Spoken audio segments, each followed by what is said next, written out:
I was ultimately at this point just going after the VC investment for the sake of it, which is generally, I don't think, a good way to go about getting any kind of investment. Their goals are their goals, and I'm going to let them do their thing. My goals are my goals, and I'm going to do my thing, and you do your thing, and so forth. The people who make the fastest progress toward their goals are typically the people who pay the least attention to other people and other people's goals. This is not just an observation that I made, but one that I recently kind of lived through. And I want to tell a story about that hopefully helps save other people who are in a similar situation a lot of time. If you're any kind of online founder or anything like that, I recently got myself in a situation where I was really making decisions heavily based out of fears and so forth, and paying way too much attention to other people. And it cost me a lot, even though I don't regret any of the decisions I made. There have been a number of lessons that I have learned in the past few months. I've ultimately ended up back on the road that I was on before. When you pay too much attention to what's going on outside, because everybody has an opinion on what you do and so forth, your compass usually gets all messed up. And so not only do you usually make much slower progress toward your thing, but often it's also a lot more painful. About 4 months ago, I was coming up to a fork in the road with a situation in my life. Specifically, I needed to figure out moving because my lease was coming to an end, and that place I couldn't renew in particular. I found myself in a situation where I was getting stressed about the options in front of me because none of them seemed straightforward or ideal. I'm not going to get into the nitty-gritty details, but the point is I couldn't continue with my kind of regular situation as it was. I couldn't just rent another place and keep staying. This had to do with visa things. I was forced to think about what are the next steps in a like pretty big way. As I was coming to this fork in the road, I started to create kind of binary buckets or options of what I could do. I have to pick either this or this or this. And I didn't see anything outside of these options. I have noticed that this has also come to be a sign of kind of stressed or fear response thinking. So when I think in this way, I stop seeing the shades of gray. I just see black or white. This makes, in some way, the world easier to digest around me. I don't know exactly why this is a particular fear response. This is for a psychologist to answer, not for me. Back to the story, though. As I'm putting together these different roads, I have a chat with this friend of mine. Something's been going well for him.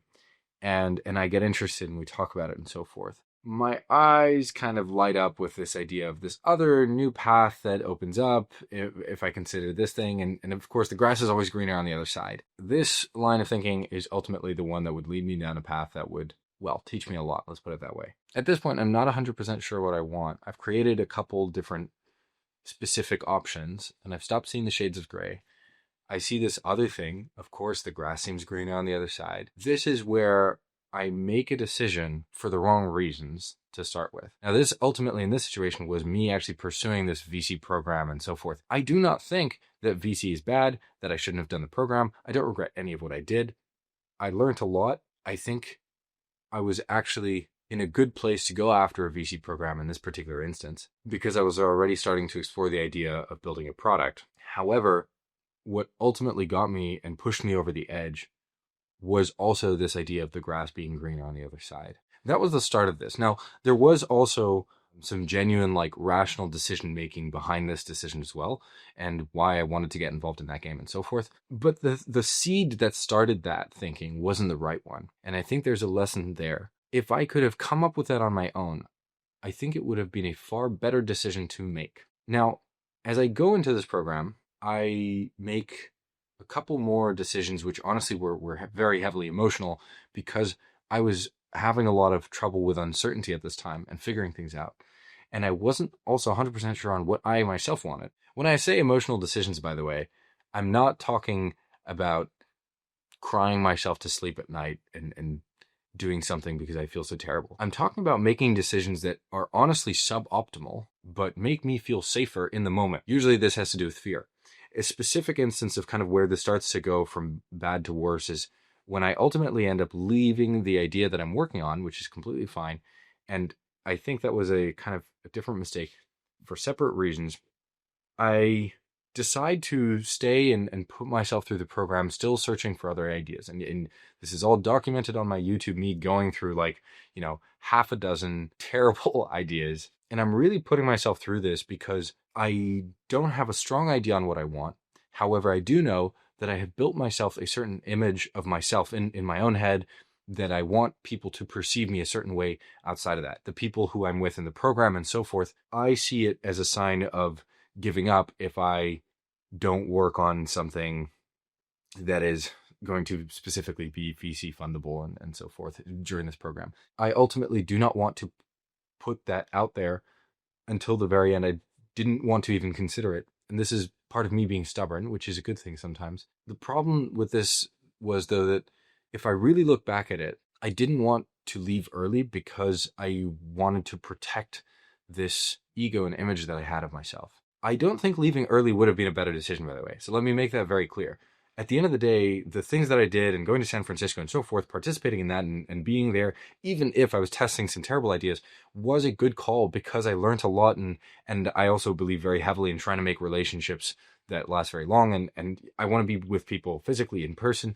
I wouldn't change it. I think ultimately that decision was the most beneficial to me. I want to point out, most of all to myself, that the reason why I made that decision was flawed and will lead me down roads that I probably don't want to be on in future again. The decision itself was, I think, the correct one. The reasons and the motives, though, were, I think, the wrong ones. If I went back to myself now and tried to convince myself to leave the program, I would struggle to really consider it entirely clear-headed, because I know for a fact that the idea that I would let down some people in the program was big to me. In particular, the people who I had built relationships with along the way, the people who ran the program and so forth, I became friends with, and I wanted to in some way prove something to them. Again, I think the decision of being there was the right one, but my inability to confront those ideas that I might disappoint and so forth resulted in me probably going in more circles than I needed to.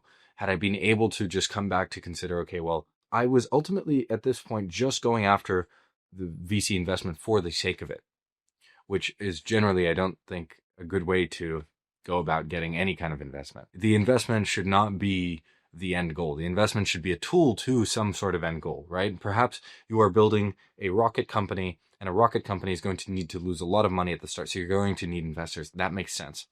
And I was building a product earlier on when I joined the program, and that also made sense. And so I joined very much in the right kind of thinking. But once I had left that, I needed to just realize that I was going to probably return to the path that I was on before making some kind of adjustment from there. I made another video about this not too long ago, about how context, I think, is the most important thing. How can you play to your advantages, not to somebody else's?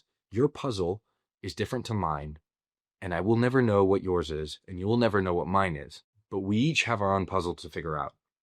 So trying to Google the best answer or the best puzzle piece or whatever that is to you, whether that's like Googling industries or success cases and so forth, that usually doesn't work very well. The way I think you make the most progress the fastest is typically figuring out what you can play to your advantage. In my case, that's obviously my agency experience. I couldn't sell the first thing out of a marketing agency. I know a lot already about the operations and back end of my development agency. I can run that flawlessly. So building off the back of that is the most logical thing to do.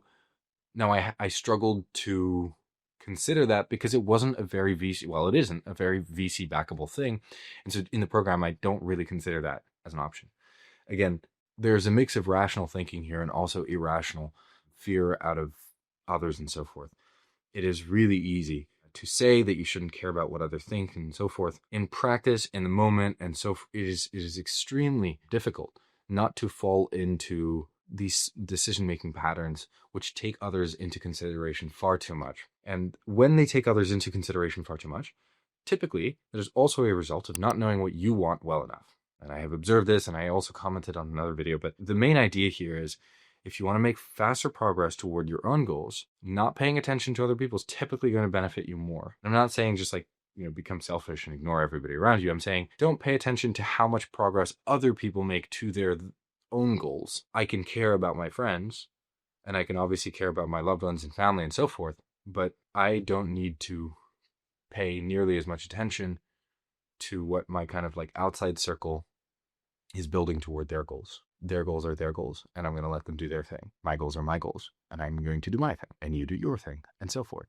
The people who look at, hey, what are your goals, and how much progress are you making toward them? When you start asking yourselves these questions, in my experience, typically you're just going to end up more lost than fast. And I could have saved myself a lot of trouble, if I'm honest. I could have jumped back into this game sooner and realized that.